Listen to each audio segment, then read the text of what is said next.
हरे कृष्ण। तो आज के सेशन में हम देख रहे हैं Bhagavad Gita chapter 6 text number 22-23। तो 4 श्लोक आज एक ही सेशन में कवर होने वाला है।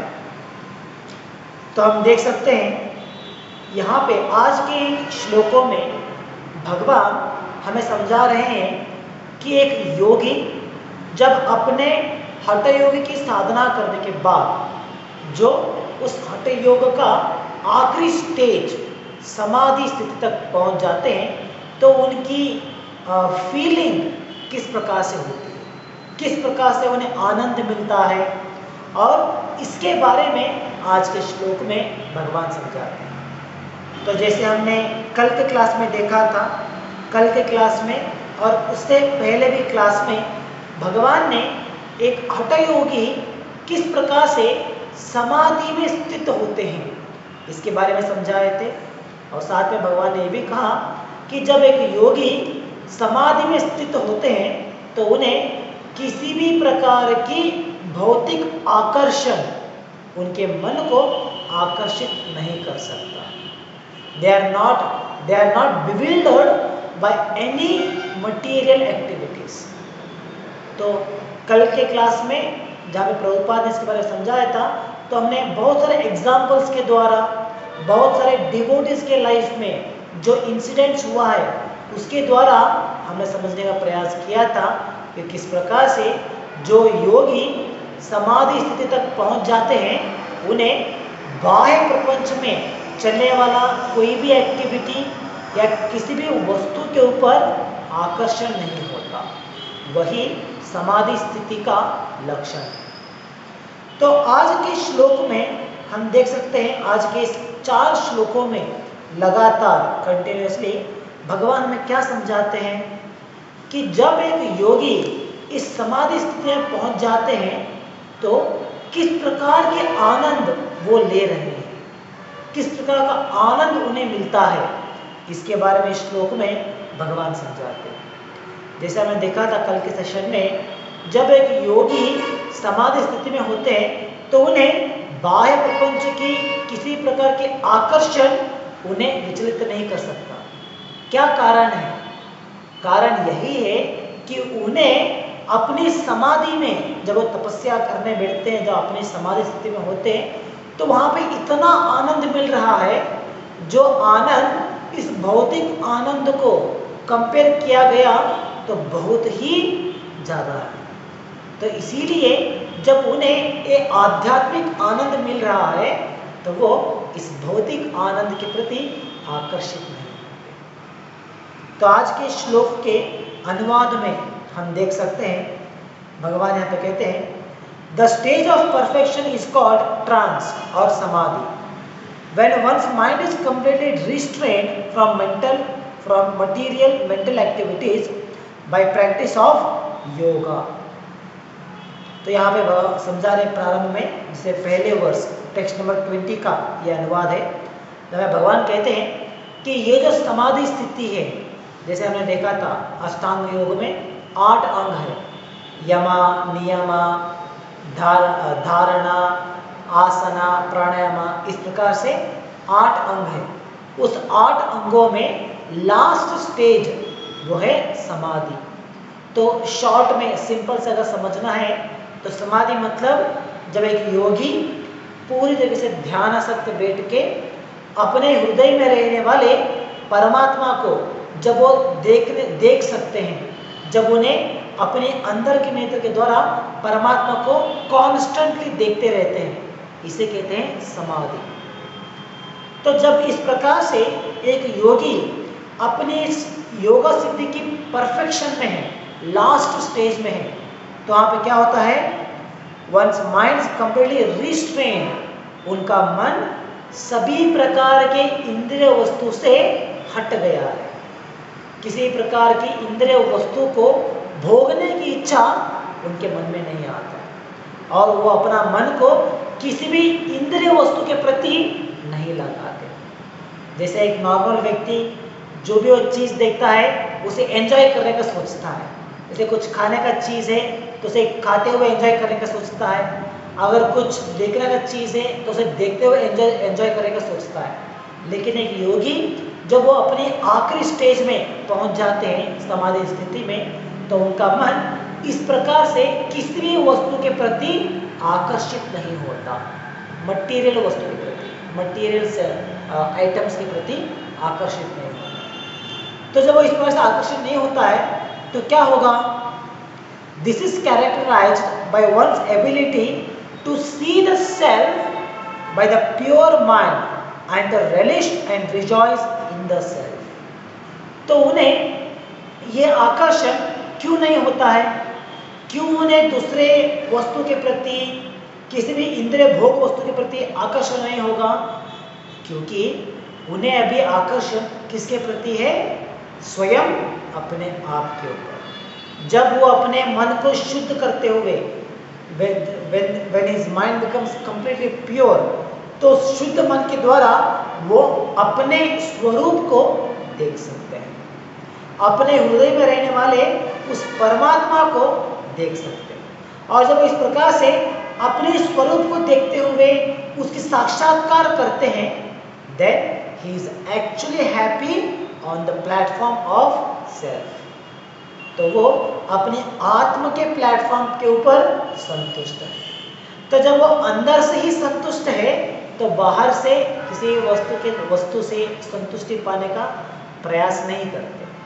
तो इसीलिए एक योगी, उनका ये लक्षण होता है, जब वो अपनी लास्ट स्टेज में पहुंच जाते हैं तो उनका लक्षण क्या है कि वो, उनका मन पूरी तरीके से शुद्ध हो गया है और वो अपने स्वरूप को देखने में सक्षम है। और अपने स्वरूप को देखते हुए वहाँ पे अपनी आत्म के स्तर के ऊपर उन्हें संतोष मिल रहा है, हैप्पीनेस मिल रहा है। तो इसीलिए वो अपने इंद्रियों के प्रति या इंद्रिय वस्तु के प्रति आकर्षण नहीं होता। तो आगे भगवान कहते हैं in that joyous state, in that joyous state मतलब किस स्टेज के बारे में भगवान समझा रहे हैं? वो समाधि स्थिति। तो यहाँ पे भगवान कहते हैं यम लब्ध्वा चापरम लाभम, यम लब्ध्वा। तो उस स्टेज के बारे में भगवान कह रहे हैं। किस स्टेज के बारे में? जब एक योगी समाधि स्थिति में स्थित होता है, जब उन्हें किसी प्रकार की इंद्रिय वस्तु के प्रति आकर्षण नहीं होगा और अपने ही आत्म के स्तर पे वो एंजॉय कर रहे हैं, सुख ले रहे हैं। तो उस स्थान में पहुंचने के बाद क्या होगा? One is situated in a boundless transcendental happiness. तो उनका जो आनंद वो उठा रहे हैं, जो संतुष्टि, जो सुख उन्हें मिल रहा है, वो आध्यात्मिक सुख है। वो अपने शरीर से मिलने वाला सुख नहीं है, अपनी इंद्रियों से मिलने वाला सुख नहीं है, बल्कि वो आध्यात्मिक सुख है।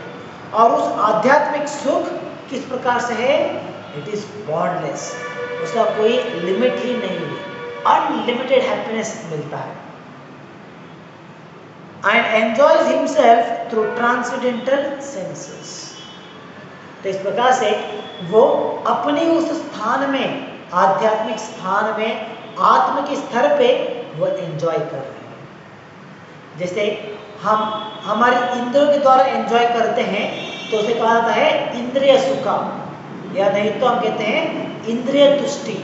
जो सुख हम हमारे इंद्रियों के द्वारा लेते हैं, जैसे कुछ अच्छा पदार्थ खाने के द्वारा, या कुछ अच्छा म्यूजिक सुनने के द्वारा, कुछ अच्छे चीज़ों को देखने के द्वारा।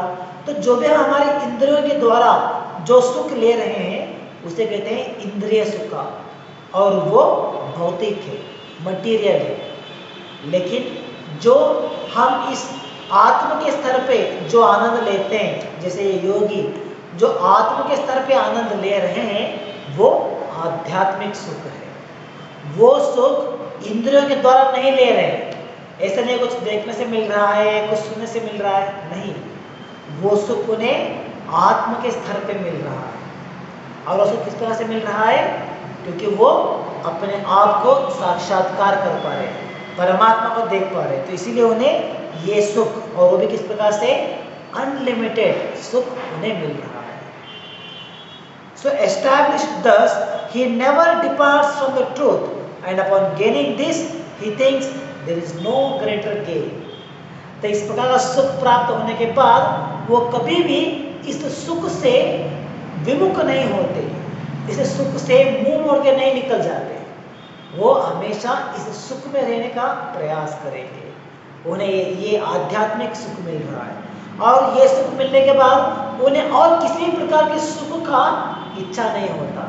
ऐसा नहीं कि हाँ अभी मुझे आध्यात्मिक सुख मिल रहा है, इससे भी कुछ ज़्यादा शायद कुछ होता है, मुझे इससे कुछ ज़्यादा मिलना चाहिए, तो ये आकांक्षा भी उनमें नहीं होता, क्योंकि वो समझ जाते हैं कि ये जो आध्यात्मिक सुख मिल रहा है मुझे इस आध्यात्मिक कार्यों के द्वारा, यही अल्टीमेट है, इससे बढ़ के कुछ सुख नहीं है। तो ये उनका अंडरस्टैंडिंग होती है।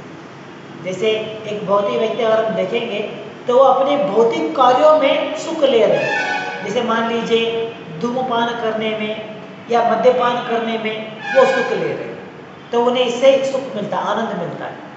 लेकिन जब भी वो आनंद लेते हैं उन्हें लगता है इससे कुछ और आनंद है जो मुझे उठाना है।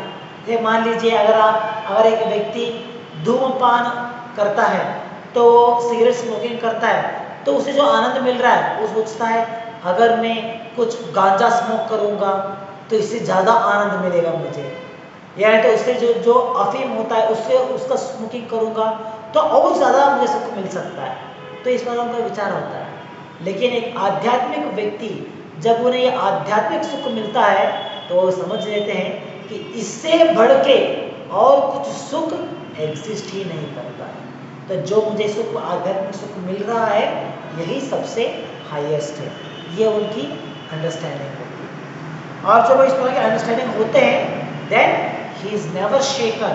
वो इस अंडरस्टैंडिंग को पाने के बाद वो कभी भी किसी भी संदर्भ में, चाहे कितना कष्ट आ रहा है, कितनी प्रॉब्लम्स हो रही है लाइफ में, but still he is undisturbed by those things. तो भगवान कहते हैं being situated in such a position one is never shaken even in the midst of greatest difficulty. This indeed is actual freedom from all miseries arising from material contact. तो जब इस प्रकार से आध्यात्मिक सुख लेने में वो उस स्तर में पहुंच जाते हैं, then he is never shaken। किसी भी प्रकार की भौतिक मुश्किलें, प्रॉब्लम्स, मिजरीज जो भी आ रहा है, he is never shaken, और कभी उससे डिस्टर्ब नहीं होते। तो यही सही प्रकार की मुक्ति, भौतिक समस्याओं से सही प्रकार की मुक्ति, इसे ही हम कह सकते हैं। तो ये सभी विचार आज के श्लोक में भगवान समझा रहे हैं। तो भावार्थ में हम देखते हैं, भावार्थ की पहली भाग में प्रभुपाद ग्रेजुअली हमें लेके जाते हैं। अगर आप इस भावार्थ को क्लियरली स्टडी करेंगे स्लोली, तो जो भी श्लोक हमने अभी तक कवर किया है, तो उसमें जो ज्ञान दिया गया है उसका एक जिस्ट हमें यहाँ पे मिल जाएगा। देखने लगता है कि बहुत ही फिलोसॉफिकल माइंडेड है यहाँ पे, लेकिन फिर भी प्रभुपाद ग्रेजुअली हमें एक स्टेज बाय स्टेज हमें समझाते जाते हैं। तो हम देख सकते हैं इस भावार्थ की पहली भाग में प्रभुपाद क्या समझा रहे हैं कि मान लीजिए एक भौतिक व्यक्ति जिसे आध्यात्मिकता के बारे में कुछ विचार नहीं है, आत्मा के बारे में कुछ ज्ञात नहीं है, जो सिर्फ अपने इंद्रिय सुख लेने में लगा है, तो उसके लिए जो सुख अपने इंद्रियों से ग्रहण करता है वही श्रेष्ठ है, और उसे इस इंद्रिय सुख के लिए ही आकर्षण होता है। उसका मन हमेशा इसके प्रति आकर्षण होता रहता है। जैसे एक सुंदर स्त्री देखेगा तो उसके प्रति आकर्षण हो जाएगा, कुछ खाने का सामान देखेगा तो उसके प्रति आकर्षण हो जाएगा। तो ये नॉर्मल व्यक्ति इसी प्रकार से इंद्रिय सुख के ऊपर वो आकर्षित हो रहा है। लेकिन जब एक व्यक्ति योगा करने का सोचता है और योगा के किसी स्थान में किसी भी योग पद्धति को चुन लेता है, तो क्या होता है, उन्हें समझ में आती है कि ये जो इंद्रिय सुख है ये हमारे लिए सही नहीं है, और ये इंद्रिय सुख सच में सुख नहीं है, एक्चुअली ये तो टेम्पररी है। हमें आध्यात्मिक सुख लेना है। वो किसी भी योग में हो सकता है, भक्ति योगा या हठ योगा, पतंजलि योगा, किसी भी योग में वो समझ लेते हैं कि मुझे भौतिक सुख नहीं लेना है, आध्यात्मिक सुख लेना है। और जब उन्हें आध्यात्मिक सुख लेना है तो क्या करते हैं, जो भी वो योगा सिस्टम चूज करते हैं उसमें दिए गए नियमों का पालन करते हुए वहाँ पे प्रोग्रेस करते हैं। जैसे मान लीजिए अगर एक व्यक्ति ने हठ योगा अगर उन्हें चुना, उन्होंने चॉइस किया, तो वहाँ पे दिए गए नियमों के अनुसार वो पालन करते हुए यमा नियमा आसना प्राणायामा इस प्रकार से स्टेज बाय स्टेज अपने आप को प्रोग्रेस करते जाते हैं, तो लास्ट में वो पहुंच जाते हैं समाधि। तो ये है ट्रांस, मतलब भगवान की ध्यान में मग्न हो जाना, तो समाधि तक पहुंच जाते हैं। तो किसी भी योगा, चाहे वो भक्ति योगा या दूसरा योगा, कोई भी योगा पालन कर रहा है तो अल्टीमेटली सब लोग आखिर में इसी स्थान पर आते हैं, यही लास्ट प्लेटफॉर्म है, वो है समाधि। तो जब वो इस प्रकार समाधि स्थिति में पहुंच जाते हैं तो क्या होगा, वो परमात्मा को साक्षात्कार कर लेते हैं। परमात्मा जैसे हर एक जीव के हृदय के अंदर है, उस परमात्मा को साक्षात्कार करने में वो सफल हो जाते हैं। जैसे हमने प्रारंभ में कहा, ट्रांस मतलब सिंपल भाषा में अगर समझेंगे तो जब एक योगी पूरा ध्यान मग्न होते हुए अपने हृदय में रहने वाले परमात्मा को जब वो कॉन्स्टेंटली देख सकते हैं, उसे ही कहते हैं समाधि। तो इस प्रकार से जब वो योगी समाधि स्थिति में पहुंच जाते हैं तो क्या होगा, उनकी मन और बुद्धि पूरी तरीके से शुद्ध हो जाता है और वो परमात्मा को साक्षात्कार कर लेते हैं। और उस परमात्मा के साक्षात्कार के साथ साथ उन्हें अपने बारे में भी समझ में आ जाएगा कि मेरा स्थान क्या है, मेरा अस्तित्व क्या है, मैं किस तरह भगवान का विभिन्न अंश हूँ, ये सभी विचार उन्हें समझ में आ जाएगा। तो ये सभी किसी भी योगा सिस्टम में जो आएंगे तो समाधि स्थिति में आने के बाद यही परिणाम उन्हें मिल सकता है। तो यहाँ तक एक कॉमन है। इसके बाद में प्रभुपाद समझाते हैं पतंजलि योगा सिस्टम में, वहां पे क्या होता है, प्रभुपाद कहते हैं the yoga practice is more or less based on the principles of Patanjali system. तो यहाँ तक जो भी हम देखते हैं तो किसी भी योगा सिस्टम में यही होता है।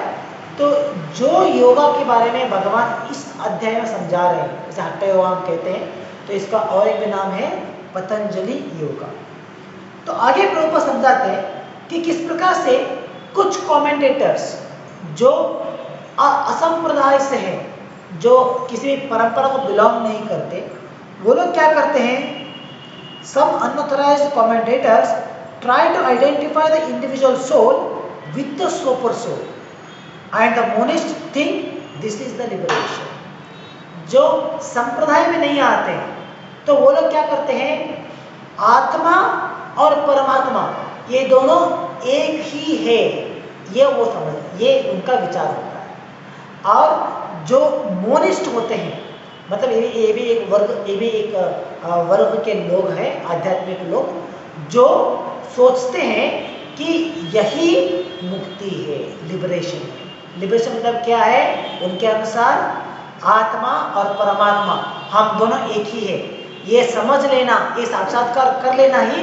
मुक्ति है। तो ये एक मोनिस्ट उनका विचार होता है। तो ये सभी असंप्रदाय कहा जाता है, क्योंकि शास्त्रों में इसके लिए प्रमाण हमें नहीं मिलता है। जो परंपरा के अनुसार शास्त्रों का अध्ययन करेंगे उन्हें सही ज्ञान मिलता है कि भगवान अलग है और हम अलग हैं, आत्मा और परमात्मा दोनों अलग अलग हैं, ये हमें शास्त्रों से विचार मिल जाता है। लेकिन जो अनऑथराइज्ड कमेंटेटर्स है, जो असंप्रदाय से आ रहे हैं, वो लोग सोचते हैं कि आत्मा और परमात्मा दोनों एक ही है और इस विषय को समझ लेना ही मुक्ति कहलाता है। तो ये उनका विचार होता है। एक तो यहाँ पे प्रभुपाद आगे कहते हैं, but they do not understand the real purpose of the Patanjali system of yoga. There is an acceptance of transcendental pleasure in the Patanjali system, but the Monists do not accept this transcendental pleasure out of fear of jeopardizing the theory of oneness. तो यहाँ पे थोड़ा धीरे से जाएंगे। तो जैसे एक मोनिस्ट वो क्या सोचते हैं आत्मा और परमात्मा दोनों एक ही है और इस विषय को समझ लेना ही मुक्ति है, ये उनका विचार होता है। तो पतंजलि योगा सिस्टम में जो ऑथराइज्ड है, तो पतंजलि योगा सिस्टम में जो आध्यात्मिक आनंद के बारे में यहाँ पे हम समझा रहे हैं, इस विषय को ये मोनिस्ट नहीं मानते। क्यों नहीं मानते हैं? क्योंकि यहाँ पे समझाया जा रहा है हठ योग में कि जब एक आत्मा मतलब एक जीव समाधि में होते हैं तो वो परमात्मा को साक्षात्कार कर सकते हैं और उस स्तर में उन्हें आनंद मिलता है, हैप्पीनेस मिल रहा है। तो ये पतंजलि योग से हमें सीख मिल रहा है। लेकिन एक मोनिस्ट इसे एक्सेप्ट नहीं करते। क्यों? क्योंकि उनका विचार क्या है, आत्मा और परमात्मा दोनों एक ही है उनके अनुसार। तो अगर हम और हमारे हृदय में अंदर रहने वाले परमात्मा को हम देखने का प्रयास करते हैं, उन्हें साक्षात्कार करने का प्रयास करते हैं, तो वहां से कैसे आनंद मिल सकता है? क्योंकि मैं और परमात्मा दोनों एक ही है उनके अनुसार। तो अगर वो पतंजलि योगा में दिए गए इस तत्व को एक्सेप्ट करेंगे तो उनका जो फिलॉसफी है वो जपड़ हो जाएगा, मतलब वो टॉपसी टर्न हो जाएगा, गलत हो जाएगा। इसीलिए ये जो तत्व पतंजलि योग में सिखाया जा रहा है, इसे वो लोग नहीं मानते। क्या नहीं मानते? कि आत्मा को साक्षात्कार करने के बाद परमात्मा को साक्षात्कार करने से हमें आध्यात्मिक आनंद मिलता है, ये एक स्टेज है, उस स्टेज को वो लोग नहीं मानते। तो यहाँ पे आगे प्रभुपाद कहते हैं, there is an acceptance of transcendental pleasure. Okay, ये हो गया।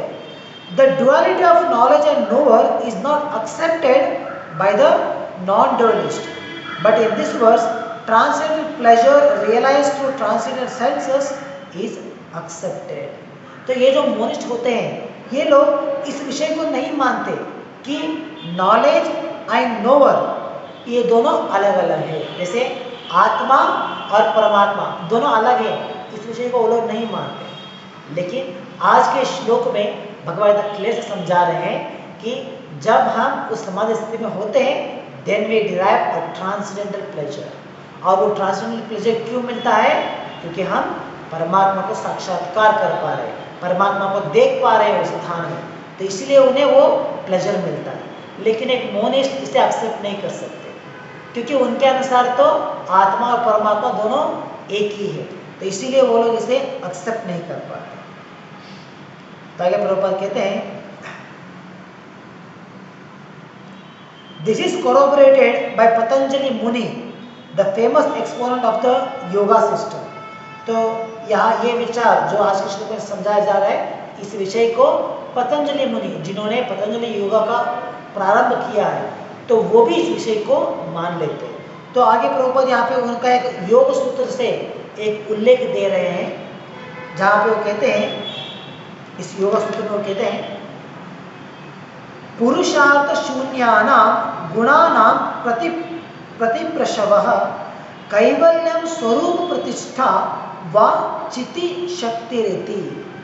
तो यहाँ पे इस योग श्लोक में, इस योग सूत्र में पतंजलि मुनि क्या समझाते हैं कि किस प्रकार से एक आत्मा जब वो परमात्मा साक्षात्कार कर रहा है, वो जब उसे समझ पा रहा है, तो उन्हें क्या होता है, ही डिराइव अ ट्रांसेंडेंटल प्लेजर, आध्यात्मिक सुख मिलता है।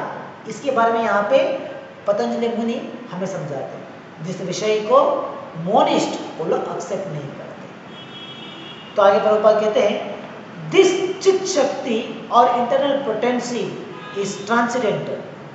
सो purushartha means material religiosity, economic development, sense gratification, and at the end the attempt to become one with the supreme. This oneness with the supreme is called kaivalyam by the monist. तो यहाँ पे या इस श्लोक में यहाँ पे समझा रहे हैं, पुरुषार्थ शून्यानां गुणानां प्रतिप्रशवः। पुरुषार्थ शून्य, पुरुषार्थ क्या है? इसका मतलब शास्त्रों में समझाते हैं कि पुरुषार्थ प्राप्ति करना। पुरुषार्थ प्राप्ति करना मतलब क्या है? भौतिक व्यक्ति जो भी वो कार्य कर रहे हैं उन्हें कहा था कि 4 प्रकार के पुरुषार्थ है, इसे पाने का उन्हें प्रयास करना है। क्या है 4 प्रकार के पुरुषार्थ? धर्म, अर्थ, काम और मोक्ष। तो और एक बार, धर्म मतलब यहाँ पे हम देख सकते हैं प्रभुपाद इसका अनुवाद देते हैं। धर्म मतलब रिलीजियोसिटी, अर्थ इकोनॉमिक डेवलपमेंट, काम sense gratification and moksha that is attempt to become one with the supreme. तो इसी चारों का अर्थ है पुरुषार्थ। मतलब हर एक भौतिक व्यक्ति को, हर एक मनुष्य को शास्त्र के कर्म कांड के अनुसार समझाया जाता है कि हर एक मनुष्य को अपने जीवन में ये 4 स्टेज से गुजरना पड़ता है। ये 4 स्टेज से, जैसे कि एक व्यक्ति मनुष्य का शरीर प्राप्त किया है, तो अगर वो कर्म कांड की उपासना करते हैं तो उन्हें क्या करना पड़ेगा? धर्म, उस कर्म कांड में दिए गए, शास्त्रों में दिए गए धर्म को पालन करना पड़ता है। जैसे हम कहते हैं ना, हमारी पूर्वजों को दिया गया कुछ विचार है, जैसे हमारी फैमिली कुछ ट्रेडिशंस है, तो इसे पालन करना है, जैसे हमारे पूर्वज करते आए वैसे ही हमें करना है। तो ये सभी इस धर्म में आते हैं। तो उनके अनुसार उन्हें धर्म का पालन करना है। उस धर्म का पालन करते हुए उन्हें क्या मिलता है? इकोनॉमिक डेवलपमेंट, अर्थ। जैसे वो अपने फैमिली में दिए गए जो भी रूल्स एंड रेगुलेशन का पालन करते हैं, जो भी नियम का पालन करते हैं, तो उसे क्या मिलता है? Economic development. अच्छे से धन की प्राप्ति हो सकती है, अच्छा धन की शेखरण वो कर सकते हैं। तो इस वजह धन को शेखरण, धन पाने के बाद उससे क्या कर सकते हैं वो लोग? काम, जो भी उनकी इच्छा होती है, जो भी डिजायर्स होती है, उन डिजायर्स को पूरी करने का प्रयास कर सकते हैं। जैसे शादी करना है, बाद में बच्चों को पैदा करना है, या नहीं तो घर लेना है, कार खरीदना है, बड़ा बंगलो होना है। तो इसके लिए सभी क्या चाहिए? अर्थ चाहिए। तो वो अर्थ कैसे मिल जाता है उन्हें? धर्म करने से। जो भी उन्हें रिलीजन का उन्हें का सिखाया गया है उसे करने से उन्हें अर्थ मिलता है, धन मिलता है, और उस धन के द्वारा वो अपनी काम की आशा, उस अपने काम को संतुष्ट कर सकते हैं। तो ये तीनों स्टेज कवर करने के बाद आखिरी में उन्हें मिलता है मोक्षा। मतलब क्या है? जब पूरा उम्र हो जाता है वो सोचते हैं अरे इतना साल हमने ये किया वो किया, धर्म के अंतर चलते गए, बाद में अर्थ आया, बाद में काम आया, तब आखिरी में क्या है? मोक्षा। हमें भगवान की प्राप्ति कर लेना है। मोक्ष में तो वहाँ पे भी 5 प्रकार के मोक्ष आते हैं, किसी भी मोक्ष को लेने का प्रयास कर सकते हैं। तो जब वो इस मोक्ष के लिए प्रारंभ करते हैं, उसके लिए प्रयास करते हैं, इसे कहते हैं पुरुषार्थ सिद्धि। तो पुरुषार्थ सिद्धि मतलब यही 4 है जिसके लिए हमें प्रयास करना है। इसीलिए कर्म कांड के भाग में सिखाया जाता है। डिवोर्स इसके लिए नहीं है, कंफ्यूज नहीं होना है। डिवोर्स इसके लिए अप्लीकेबल नहीं है। कर्म कांड में ये सिखाया जाता है कि ये 4 पुरुषार्थ सिद्धि है, इसे पाने का प्रयास करना है। तो इस तरह से स्टेज बाय स्टेज जाने के बाद लास्ट में जो आता है उसे कहते हैं मोक्षा, मतलब भगवान की प्राप्ति करना। तो यहाँ पे प्रभुपाद समझाते हैं कि ये जो मोनिस्ट होते हैं, जो असंप्रदाय से आ रहे हैं, वो क्या सोचते हैं कि ये जो कैवल्यम, ये जो मोक्ष के बारे में यहाँ पे समझाया जा रहा है, यही कैवल्य है। मतलब क्या है? भगवान से एक हो जाना ही मोक्ष है। ये उनका विचार है। जैसे हमने पहले भी कुछ क्लास में सुना था कि 5 प्रकार की मुक्ति होती है। तो यहाँ पे जो कह रहे हैं कि मोक्षा, जैसे मतलब कि 5 प्रकार के मोक्ष है, उन 5 में किसी भी एक को चुन सकते हैं। तो इन 5 प्रकार के मोक्ष में सबसे नीचा स्टेज में आता है वो है कैवल्य। कैवल्य मतलब to become one with the supreme, भगवान में एक हो जाना, लीन हो जाना, इसे कहते हैं कैवल्य मुक्ति। तो एक मोनिस्ट के लिए, मतलब एक मायावादी के लिए, ये जो कैवल्य मुक्ति है यही सब कुछ है। तो उन्हें इसके अलावा कुछ जो स्थान है जहाँ पे हम आध्यात्मिक सुख ले सकते हैं, आध्यात्मिक स्थान में सिचुएट हो सकते हैं, ये सभी उनके विचार में नहीं आता। जैसे बाबा के प्रारंभ में ही प्रभुपाद समझाते आए कि एक मोनिस्ट, एक मायावादी इस प्रकार के विचार को नहीं समझ पाते। वो सोचते हैं कि मैं और आत्मा, मैं और परमात्मा दोनों एक ही है। तो उन्हें ये जो एक आध्यात्मिक स्थान है, एक पोजीशन है जहाँ पे हम इस आध्यात्मिक आनंद को ले सकते हैं, इसके बारे में ज्ञान नहीं है। उनके अनुसार मोक्ष मतलब सिर्फ एक ही है, और वो क्या है? भगवान में लीन हो जाना। कैवल्य मुक्ति एक ही मुक्ति है उनके अनुसार। तो ये मोनिस्ट की फिलॉसफी है। लेकिन पतंजलि सिस्टम में समझा जाता है कि ये जो कैवल्य समझा रहे हैं, ये सिर्फ एक ही प्रकार की मुक्ति नहीं है, बल्कि ये इंटरनल हैप्पीनेस है। भगवान में एक हो जाना मतलब ऐसा नहीं कि जैसे माया सोचते हैं अपने अस्तित्व को मिटा के भगवान में लीन हो जाना, मर्ज हो जाना। पतंजलि के अनुसार ये मुक्ति नहीं समझाया जाता। वो कहते हैं कैवल्य मतलब इट इज एन इंटरनल और ट्रांसेंडेंटल पोटेंसी। ये पतंजलि का अंडरस्टैंडिंग है। तो आगे आप प्रभुपाद समझाते हैं, but according to Patanjali this kaivalyam is an internal or transcendental potency by which the living entity becomes aware of its constitutional position. तो पतंजलि सिस्टम के अनुसार ये कैवल्य, इसका अर्थ क्या है?